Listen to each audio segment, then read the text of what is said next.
I wish it was on this DVD, but it's not. I don't think. Yes, it is. It is on this DVD.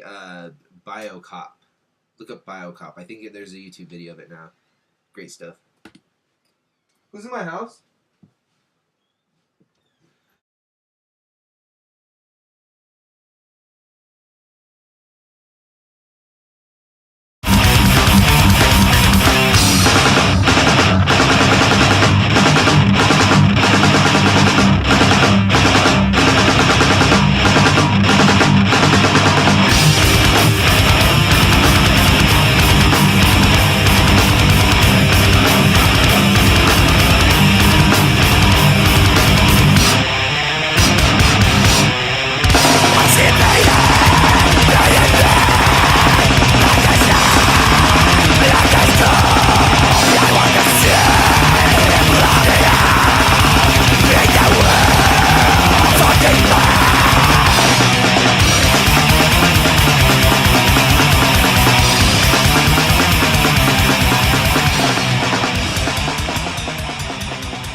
Alright guys, sorry about the interruption.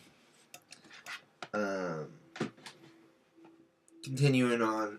So I was talking about Manborg. Another indie film that I got. I believe this came out. Wow. This came out in 2010. This took a long time to get made because I read about this in Fangoria about 6 years. 2004, 2005. So about 5 years before I actually saw it. It took Rob Fitz about 10 years to make this movie. It took him a long time. But it's a vampire movie. It's called God of Vampires. And it's American Chinese movie. It's very Chinese, which I like. It's Chinese vampires. It's great. It's good stuff. I didn't see it until just a couple years ago. So it was about 10 years that I waited to watch it. My baby's being noisy. Really good indie film. You can get it for a decent price on Amazon. Check it out sometime. So one of my favorite horror movie companies, or one of my favorite companies that did horror movies. I wonder if did MGM do this one too? Lionsgate owns it now. Oh well. MGM. They did Return of the Living Dead. They had really cool horror movies coming out in the 80s. MGM did. And one of my favorite is Tobe Hooper's remake of Invaders from Mars with Karen Black. A lot of people don't like that movie. I fucking loved it. Especially when I saw it on a local horror show in Sacramento when I was a kid in the early 90s. But I had a VHS of it and I watched it all the time, so I'm happy I have it on DVD. I've never watched Strange Invaders. I've had this double feature for a long time. Never watched Strange Invaders. I probably should, though. I heard it's good. Another great MGM. They're called MG. These DVDs are midnight movies. I think that might have been what they called their horror movies, too. But another fun one is Killer Clowns from Outer Space. Great 80s flick. Something else I watched with Monster Squad, stuff like Tales from the Dark Side. That kind of stuff was on HBO when I was a really little kid. And I'd sneak out in the living room and watch HBO late at night from like 4 to about 5 or 6. Oh, for the rest of my life, I sneak out and watch movies now. But great movie. I heard they're doing a sequel to this. So, I think this came out in 88. I was going to say 87, but great movie. Another great 80s remake is The Blob. This is a fantastic movie. Kevin Dillon's in it. Another great horror movie Kevin Dillon's in is Remote Control, which is another great 80s. This is probably his best flick that he was in. They took everything from the other Blobs and just upped the gore. They made the Blob scary. It was awesome. So those are some great 80s cheese flicks for you. Going through the stack, I got a couple more movies here. So kind of going off of Monster Squad, stuff that's influenced from stuff from the past. Cabin in the Woods is so good. This is so underrated. I don't hear enough people talking about it. A lot of my friends like this movie, but it's so good. It's like what Monster Squad took from the the 30s through the 60s or whatever, well 30s through the 40s. They took stuff from the 80s in this. There's a hint of Hellraiser. There's hints of Killer Clowns. It's so good. There's zombie shit. Basically, these kids go into a cabin and they're attacked by monsters. And there's this evil corporation. This is a horror movie meets Stay Tuned. John Ritter and Stay Tuned. John Ritter he gets sucked into the TV and he has to survive. Basically, hell is trying to steal his soul through TV.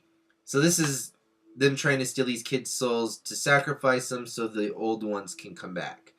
And so they use popular monsters and they use the cliches from the 80s horror films to kill the kids. So it's kind of rigged, but it's not. It's really cool. It's so good. Check out Cabin in the Woods. While we're still on 80s cheese, this is one of those horror collections I like to talk about. I have a million of them down here. I might do a whole episode dedicated to my collection DVDs. But this is one of the best ones I've ever picked up. This 8 movie pack. It has Waxwork, 976 Evil 2. I wish I had... Wow, I should hold this up higher. I wish I had 976 Evil, just Evil. But Evil 2 was always a favorite of mine when I was a kid. Ghoulies 3, Unholy, Chud 2, which is also another hard-to-find sequel to Chud. Chopping Mall, Slaughter High, and Class of 1999. Such a good... This is so good. I watched every single one of these movies more than once, which is rare to say about these horror packs, but... So I just talked about Cabin in the Woods. One of the major influences on a group of the monsters... Well, not major. A big monster in the movie is the Pinhead guy. And then in Cabin in the Woods, he has saw blades going through his head. 1987, I think? So, same year as Monster Squad, Hellraiser came out. Clive Barker's Hellraiser. This is based on a short novel that Clive Barker did called The Hellbound Heart. A little bit different, but pretty good. I mean, they're both good.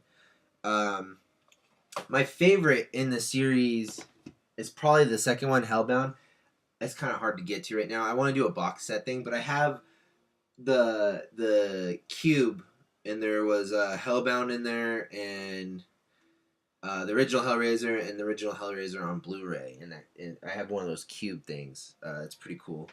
The box. So I do have Hellbound, but I got this because there's a ton of special features on here. I think I got this before that, and I ended up getting that. And then there's a whole slew of just bad sequels. I think there is about 9. There's 8 sequels, I think.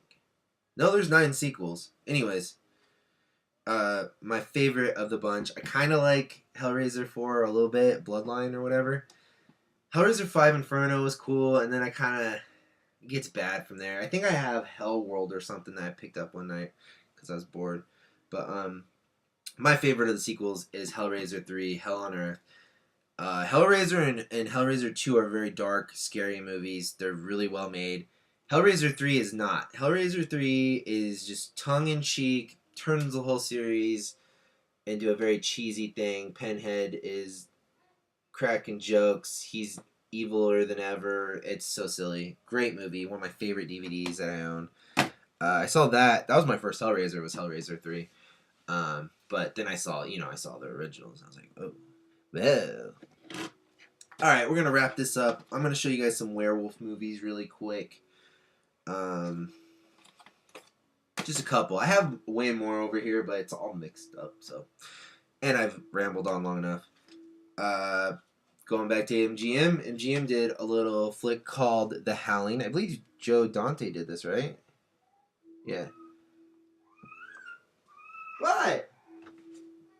I'm almost done. I'm coming. Uh-oh, he's getting mad. The Howling, this came out in the 80s. This is the biggest... This and An American Werewolf in London kind of came out around the same time. Great movies. I don't have The Howling 2, which is a very interesting movie. But I do have this little turkey here from Australia, The Howling 3, The Marsupials.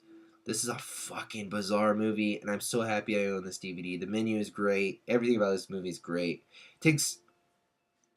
It takes the werewolves and turns them into Australian werewolves, and it's fucking so weird. And then possibly, I think my favorite werewolf movie is probably Dog Soldiers, but a very close. It's kind of a toss up between Dog Soldiers and American Werewolf in London.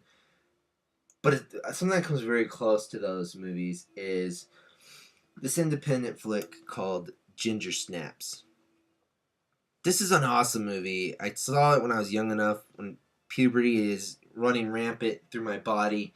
This is a movie about puberty, essentially, but they take it basically when you turn into a werewolf in this movie.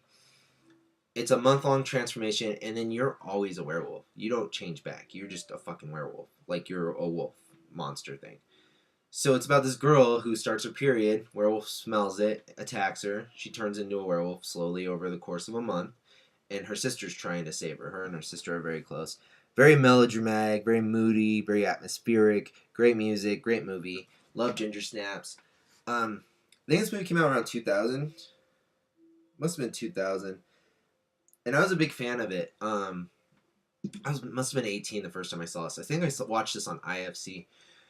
But the craziest thing about this movie is there's so many websites dedicated to these two girls, Emily Perkins and Catherine Isabel, and it's creepy, man. There's dudes who are they're supposed to be portraying teenagers. I think Catherine Isabel might have been a teenager, so it's like the Pink Ranger from Power Rangers. There's just a bunch of weird old men that were just super into the Pink Ranger. I remember I was 7 when I watched Power Rangers, and my dad worked at EA, and I look in the cubicles and stuff, and there's this one guy that had like a shrine dedicated to the Pink Ranger, and I was like, what the? I thought that was fucking strange when I was 7.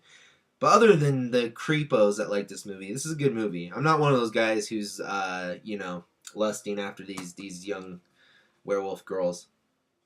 Another funny note is Emily Perkins was like 30 when she did this. The little sister, she's like my age now, but she's still playing a teenager, so don't be fucking creepy. Great werewolf flicks, great movies. I love y'all. When I return, we're going to do some Don Coscarelli stuff. I got a ton of Rob Zombie movies over here. And then there's a whole shitload of stuff that is not horror movies. Just sitting here waiting for you guys. I got comedy movies. I got all kinds of good stuff to show you guys. And there's a whole nother shelf that I haven't even touched. I got 2 shelves done though, so I'll catch y'all on the flip side. Goodbye, guys.